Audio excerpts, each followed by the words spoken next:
what I thought I'd start doing is start a diary. Okay, why? Just 'cause I sort of had a bit of time on my hands and that. Just thought, write it down, write stuff down. And do you hope that this one day will become one of the great literary documents like Samuel Pepys' diary? I haven't heard of that. Is it any good?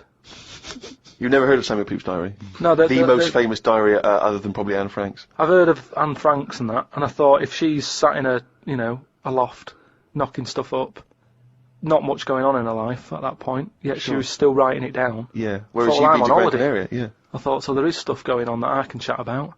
Start a diary. Sure. You started a diary? Yeah. And what are you going to do? Did you keep it up every day? Yeah, just... oh, can I read it, please? Well, a diary's meant to be sort of... Please, can I read some out on this podcast? Carl. Some of it, though, is only relevant to me. It's sort of... Oh, this is... Please, give me it. Oh, my God. I mean, this isn't... I haven't just... Look how big it is! It's one of those desk diaries. It's huge. It's about a foot long. And it's... oh, that is amazing. Imagine if Anne Frank had been like that. As she got out... right. Everyone would have heard it clank down on the desk. Yeah, but my writing's quite big, isn't it? Oh, look! Give us that. Do you know about joined up writing? Have you heard about There's that? no point. Amazing. Sometimes you can't read it, can you? So it's Right, best okay. to look at look! times. Oh my God! It starts on the first day. This is wonderful. Going on holiday to Gran Canaria today. Woke up to the news that Tony Banks had died. There was a piece on the news about how everyone was shocked. Got me thinking about an invention that would be good. Right, a watch that counted down your life. If it says you've got 3 days left, go to the doctors. Told Suzanne about invention. She said she wouldn't buy one. But she said that about the iPod. How would this device work, this watch? I mean, how would you know when you were about to die? Is that a concern? Again, not for you to worry about, presumably the boffins and the No, all I was thinking is that Tony Banks fella, he died and everyone was shocked about it. But if you had like a little watch on... But how did it work? You can't just say, wouldn't it be good? How would this work? Yeah, I imagine you're in the patent office going, got an idea. They go, oh, certainly, Mr. Pilkington, what's your idea? Watch that counting down your life. Oh, how does that work? Just wear it, just pop it on your wrist. No, what do you mean, just pop it on your wrist? How does it work? Just pop it on your wrist. Brilliant. You're an idiot. Well, it's interesting that he goes on. The flight to Gran Canaria was a bit bumpy. I thought about the clock that counts down your life again, and I wondered if it would know if you were going to die in a disaster. No, he's querying his own design. He's wondering if it would know. He's invented this. And now he's not even sure. A fella on the plane was reading Koi Mag. It was a fishing magazine. I glanced over and noticed he was reading the Pond of the Month article. Don't think they could make it into a weekly magazine. Well, to be fair to you, because I remember seeing a guy on the train once reading Carp Monthly, a magazine dedicated entirely to carp, and it had Carp of the Month. And I just thought, once you're like 3 months in, the editor must be stressing, have we got any more carp? We got a carp that's actually done anything? I reckon if they used the same one twice, there wouldn't be many complaints. No one would be noticing. No, that's the carp they used 2 years ago. There was a really fat bloke on the plane. He was playing on his PSP. While I waited to go to the toilet, I looked at what game he was playing. It was darts. He's that fat and lazy, he can't even face playing a more active game on a games console.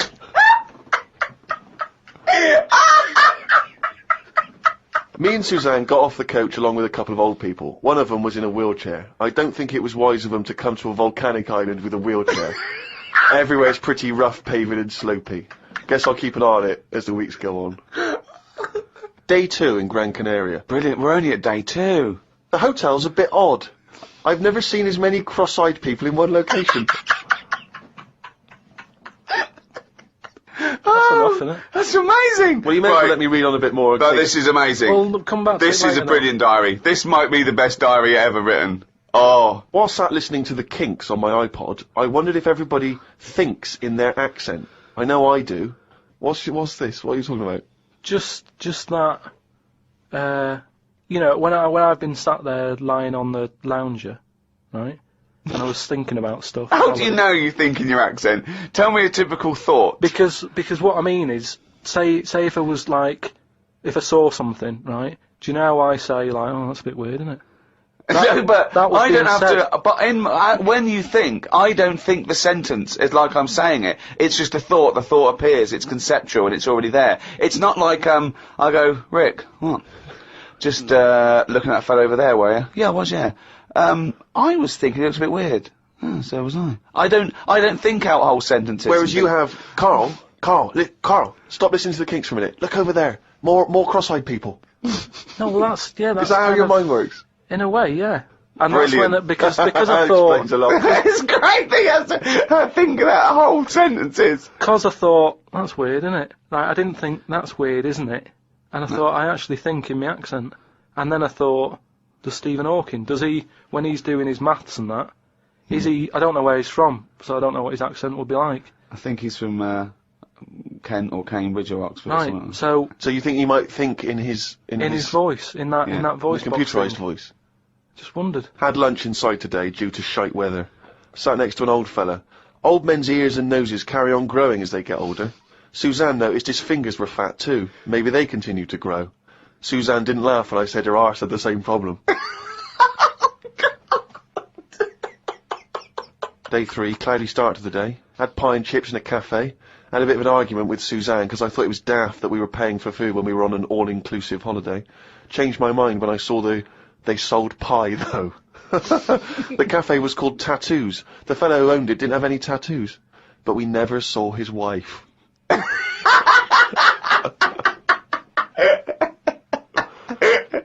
Oh, brilliant. Had a drink in a bar. Everyone sat and watched one of the local cats lick its bollocks. It's the greatest holiday in the world. That's the entertainment in that town. Went back to the hotel and had a sleep before tea. I love the fact you're moaning about old people, but you're just as bad. You've done nothing so far. He's done nothing, he's got me hip. Oh, God. Woke up to news about ducks being badly treated. There was a really ugly one with bent legs. I'm gonna die. Why does he write this down? Oh, God. Oh. There is a fat bloke from Bolton who was in the pool as I write this. He's got a big tattoo on his back, but I can't work out what it is. ... He just got out of the pool and burped. You just felt like you had to keep us abreast of that. Everything's in the diary. I just seen it get to the point where you're going, breathed in, Yeah. breathed out again. There was a big fat fella in the sea who kept his t-shirt on. If you're big and fat, is there more chance of you getting burnt because there's more of you on show? I asked Suzanne and she said she didn't know in that sort of not listening kind of way. I wanted to hang about to see if the fat bloke was going to get in the kayak, but Suzanne said we had to head back. Just let him waiting to see if he's going to capsize. We got home today, so we got up early to get the last bit of cloud. No, it's just that it wasn't. It's not that sunny all the time. I mean, I was sat in weather that if it was like that here, there's no way I'd be sat in the garden. But because you're on holiday, it's like, well, we've got to sit in it. Put your coat on. So are you going to continue to write this diary? Every single day? It's amazing. Keep this diary up. It's amazing. No, I will keep it up, because what I find as well is, I think earlier on, before I went away, I think I did learn something, and because I wrote it down, I remembered it a bit better. So What was that? I just was thinking then, I forgot it now, but but I remembered looking back at it and not having to read it all, because I remembered the end of it before I read it, if you know what I mean. I have no idea what you're... It's a regular feature now when we read from Carl's diary. Carl decided to keep a diary. He's gone through with it. I could see it there. It's massive. It's a huge desk diary that he has to carry around with him, and the pages are getting full up. You're really keeping to this. Yeah. Right, this is extracts from Carl's diary.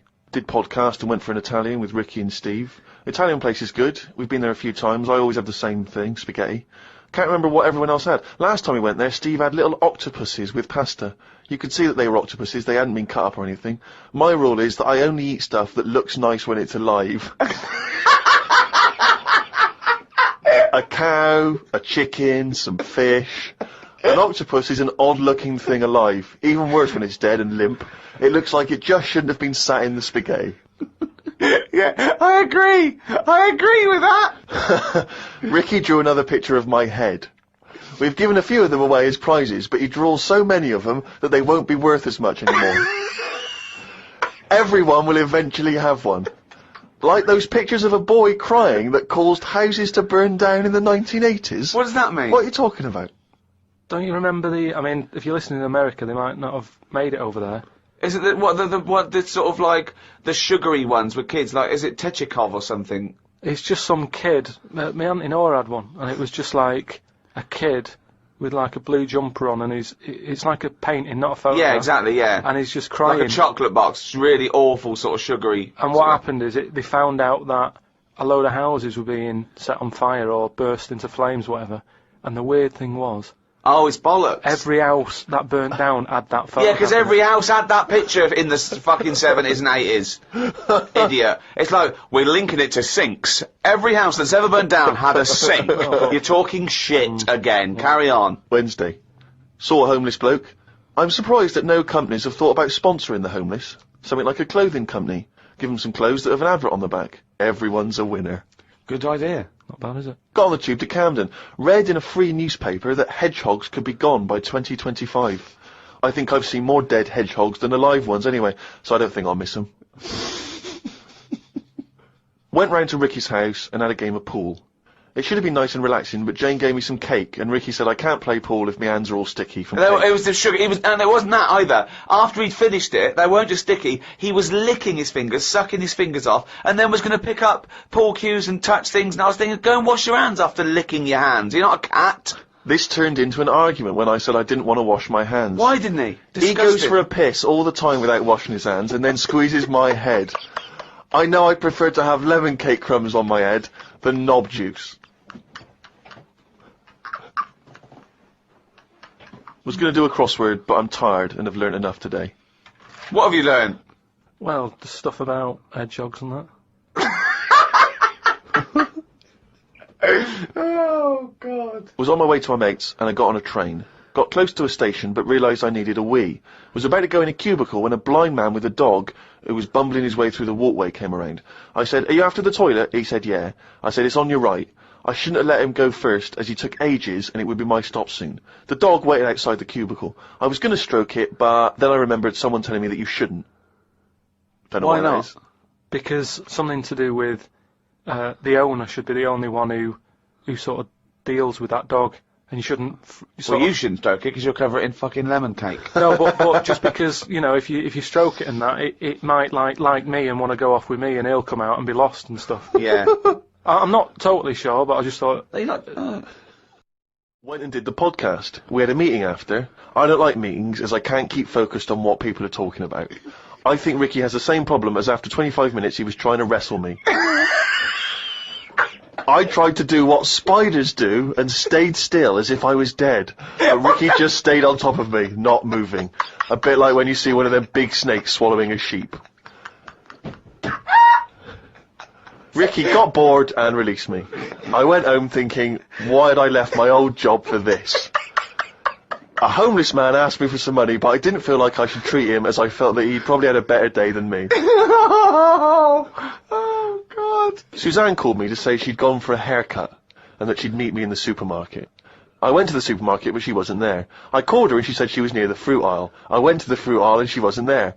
Turns out she was in a different supermarket on the other side of town. And that if I'd listened to her properly, I'd have known that. I didn't want to say that Well, you just went to the first supermarket you thought of, as opposed to listening to what supermarket. I'm in the supermarket. All right, bye. I didn't want to say that I hadn't heard her properly, because my ears were ringing a bit from the wrestling from earlier. 25 minutes later, I met up with Suzanne. Her haircut wasn't that bad. Normally her haircuts are followed by an argument between us, as she pays over the odds for some daft haircut that's the latest style. Brilliant. I wish she'd take a picture out of a magazine or ask for a style rather than letting the hairdresser do what she wants. I said I only tell her to do this as she's got a square head, and a close-cut hairdo makes it look squarer. She said, "What do you think of this cut?" I said it looked alright, as I couldn't be bothered arguing about it. It's weird writing a diary. I don't know who thought of doing one of these first. The last time I did one was at school. They used to get you to do it so they could keep an eye on whatever you were up to.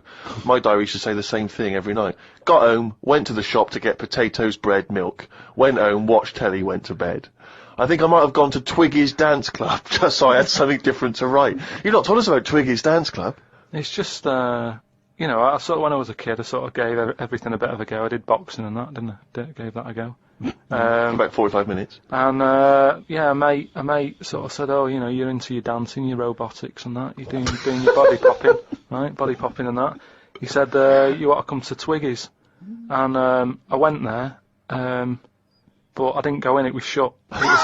They were just having like loads of toilet rolls delivered. I think like they were like using it as a storage place for toilet rolls and that. So I said, oh, I've come to have a dance. And like, oh, not tonight. Come back tomorrow. I never went back. Brilliant. What a waste of an anecdote. Right. Brilliant. Just to recap, you're convinced then that the teachers are asking you to keep diaries so they can keep tabs on you. And then to continue the diary, as there were more problems happening on the estate, they started to add Saturday and Sundays to the school diary to keep an eye on what we were doing at the weekend. I struggled to fill it on a Sunday, as the shop I got potatoes and bread from was shut on a Sunday. I had to go over to Shepherd's Bush to meet someone. I got the tube. There was a badly burnt man on the tube. It's amazing how the body can continue through quite a lot of bad stuff. It got me thinking about how much stuff you could remove in your body, one by one, without dying. If it was a competition, the cockroach would win, as it can live for a week without a head. I just mean, like, say if, you know, they're running out of ideas for TV programmes and that, right? They get someone who isn't well. They go, look, do you mind if we make a programme on you? And what they do, they sit them in the bed, and they go, right, what we're going to do now is take out the heart, but replace it with a pacemaker. Right, No. Sorry. People with pacemakers don't have their heart taken out and a pacemaker popped in. All right, then. Some sort of machine. What I'm getting to is... Have you been playing Operation? What I mean is the big finale would just be a head chatting with loads of wires going into it, and it's like, look what we can do with science. That's what the programme's called. It's the same every week. The volunteer is just a head with loads of wires going out Look of it. what we can do with science. And he's going, goodbye. I feel ill. Got some post delivered to me today. It was... Oh, this is great. This makes it in the diary. Got some post delivered to me today. It was addressed to Mr. Dilkington.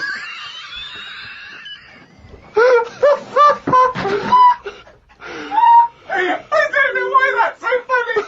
Oh, God. I got some post delivered to me today. It was addressed to Mr. Dilkington. I opened it, and the first sentence read, Dear Mr. K. Dilkington, you're one of our most valuable customers. I put it in the bin. Thought I would learn some new words, as Steve always says I don't use enough different words. I read in the Fortean Times that the word wew means an ugly female ghost with drooping breasts. What do you mean?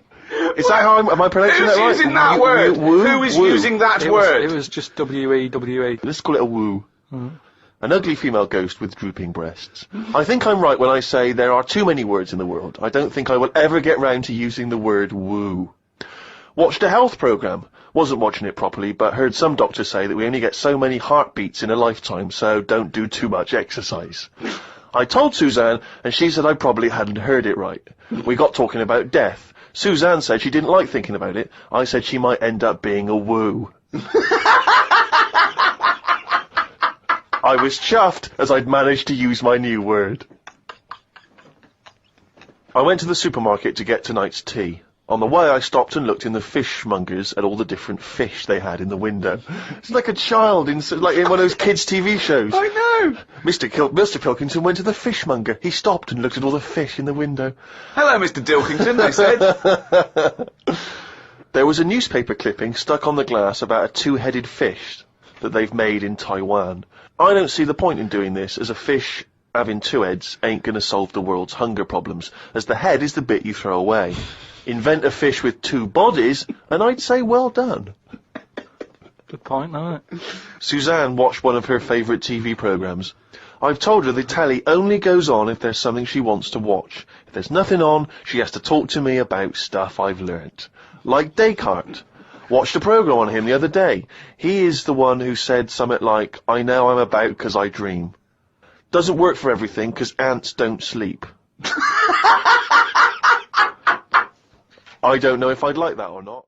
Sunday, got up, Sunny day, so I went for a walk in the park. There was a bloke walking down the street who was whistling some kind of annoying tune. He seemed quite happy with himself. Do people only whistle when they're happy? I don't whistle very much. It's a good point. Whistling is so inane to me. But yeah, it's sort of like going, I'm content, it really is that thing that if they go, you go, well, Mr. Mellors, I'm afraid, we've got some bad news. Not only has your wife died, but you've lost a house. Thanks, Doctor. Wouldn't happen, would it? No, you don't whistle when yeah. you're sad. The other place you hear it, of course, is changing rooms. And that's men going, I'm whistling so I'm not looking at your cock. How could I be? I'm concentrating on whistling. The lake was frozen over where I was walking. The ducks looked worried. They were sat on the edge of the lake waiting for it to melt.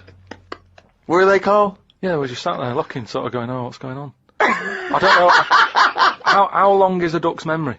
Because I wondered whether they're going, this doesn't seem right, but I don't know why. I asked Suzanne why ducks don't use their wings much. They seem to walk and swim more and don't bother using their wings. Suzanne said she had to call her mum and dad, so I never got an answer. The old excuse! Yeah. Suzanne, I can't talk now, Carl. Gotta phone my mum. There was a marathon-type run going on in the park. It reminded me of the time when we were moving flat. It was the day of the London Marathon. Me and Suzanne were walking down the middle of the road, taking some stuff to our new flat. I was carrying a lamp and a kitchen bin. People were clapping me, thinking I was doing some kind of fun run.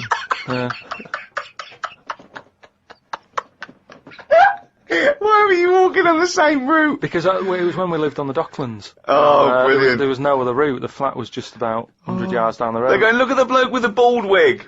He's carrying a lamp and a bin. Took a bag of old clothes to Oxfam. It was just old T-shirts and a couple of jumpers with holes in it. I don't think anyone will buy them. But the Oxfam is closer to the flat than the wheelie bin is. On the tube on the way back home, saw an advert for a book about a woman who works in a funeral home. She went into work one day, she goes to work on a body, she takes the sheet off of one of the bodies, and it looks exactly like her. This is called a doppelganger. What's a doppelganger to you? It's the thing I read about ages ago where someone was walking down the street. Yeah, and he sees someone who looked a bit like him. And no, this was weirder than that. Go on. He remembers, like, going down that street as a kid on his bike, whistling. Yeah. And then he's walking down the street, going to get some milk or whatever from the shop. Little bike comes whizzing past. He hears the whistling, he goes, that's weird. Looks at it, it was him when he was a kid. So it's like a time. Shit. What do you mean it was him as a kid? This is like a different form of doppelganger. It's just Well, it's impossible, it's rubbish. some sort of time thing, isn't it? No, it's time, not, but that's impossible, so don't It's worry just some about kind it. of time thing, Rick. No. Yeah, it's just something some you kind of time read thing. again on the internet, or as a short story, or something someone told you. On my walk back from the tube, I saw a jogger who was pushing a pram at the same time. The kid looked terrified. Got my science book out. It said that the static you get on the telly when a channel isn't tuned in properly is radiation that is still knocking about from when the Big Bang happened. I thought about the Big Bang and wondered if it was really a Big Bang, or did it just sound louder as there was no other noise to drown it out. Good point, though, isn't it? Carl's diary, Rick, never ceases to amaze. More from that next week. I don't believe it, he's written it down! Well, that's the jingle that signals it's time for more extracts from Carl's diary, and we'll lunge straight into it. Wandered down Carnaby Street. There was a happy homeless fella. I gave him £1.50. I thought of a tongue twister after giving him the money. It goes, if you can't treat a cheerful tramp, what sort of tramp can you treat? It's good, that. All Say right. it fast. If you can't treat a cheerful tramp, what sort of tramp can you treat? Good, isn't it? Good, that, yeah. You've got too much time on your hands, Carl.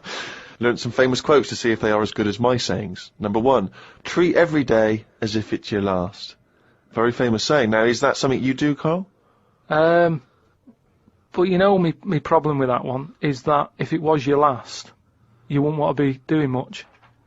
That's the only problem I've got with that. I wouldn't want to, go to a fairground or whatever, because you're going, oh, it's my last day, what am I going to do? And I think you'd spend so much time worrying about what you're going to do that you'd end up staying in. I think you're right, You've taken some of the poetry out of it. I think it means live life to the fullest, right? I like the fact that you were musing on the idea that if it was your last day, you'd go to the fair. It's getting such a 19th century way of spending your final day. I know, yeah. Well, the thing is, the other thing is that, the only thing that people get depressed about in terms of sort of like, life and death is, not the knowledge that they're gonna die, but more the knowledge that they know they're gonna die when they're dying. If someone told you, no one ever knows when they're gonna die, no one ever gets an illness, no one ever gets hit by a truck, everyone passes away peacefully in their sleep, dreaming they're riding a big marshmallow, right? Then you wouldn't care about anything. It wouldn't matter when, it wouldn't matter if you died tomorrow or in 30 years' time. You'd just live life to the full. You'd have it, every day would be great. You'd go out, you'd come back, you'd fall asleep. That would be amazing. There'd be no stress. There'd be no angsty, we're all gonna die stress, because it wouldn't matter. Because it would just be your life. Wouldn't it be amazing if someone guaranteed you, Carl, you're gonna die in your sleep? I'm not gonna tell you when. Yeah, but some people do, don't they? Well, exactly. Yeah, but we never know we're going to, because we stress. What if we get a dreadful illness? What if we, But we're almost not letting people die naturally anymore, are we? Because we're always bodging stuff up.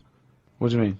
Well, someone who might naturally die in the sleep aren't allowed to naturally die in the sleep because they wake them up with those electric things and get them going again and pop in a new lung or whatever whilst they're at it. That's what I'm saying. They don't just... You never hear it anymore, do you? Frank peacefully died in his sleep. No, he died on the operating table whilst we were putting in a new lung. They don't die naturally anymore. Frank died peacefully with 40,000 volts going through them and a couple of people going, clear! Clear! Rushing about today. Got to get a lot done as I'm flying to Malaga tomorrow to see my mum and dad. Don't like flying. I'd be happy if they give you a parachute instead of a life jacket. They say Da Vinci invented the parachute as well as the helicopter. He never got round to making them though, because he only drew them on some paper. Got up at 5 AM as I had to get to Heathrow to get on the plane to see mum and dad in Malaga. Went out for a drink with a cousin who lives in Spain. Ain't seen her for 27 years. Oh, that must have been tricky, making conversation. I didn't really bother. Because where do you start? I might as well go up to anyone in the street and start having a chat. Yeah, you have to get further back than, did you want Chantal to win Big Brother? Yeah. Me dad and me talked about history. I said we shouldn't go on about things that happened ages ago because I bet something similar has happened more recently. Brilliant. Read about an island in the Indian Ocean where there are tribesmen still living like they're cavemen. A helicopter tried to land and the tribesmen chucked spears at them. This is what I meant about not having to talk about things that happened ages ago.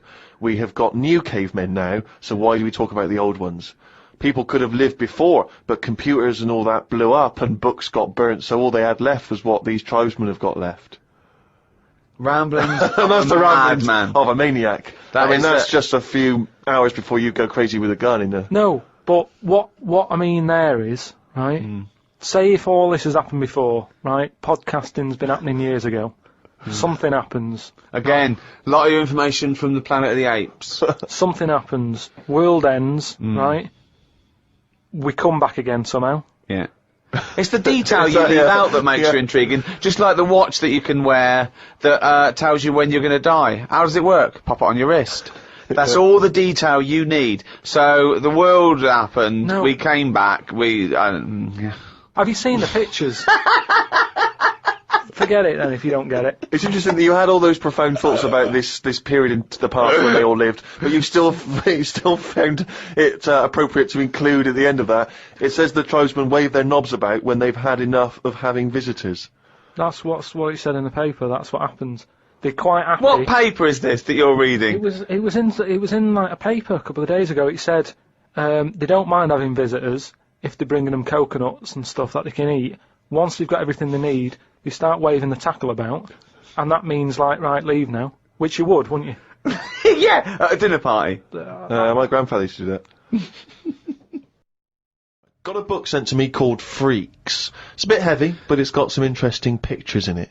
Read a bit about the two-headed nightingale. She/they was on tour in London years and years ago. It cost 2 shillings to have a front row seat. She/they had 2 heads/2 arms and 4 legs. They are called Siamese twins because the first twins that were born stuck together were Siamese. On one of the pictures, they are playing chess against a doctor. That hardly seems fair.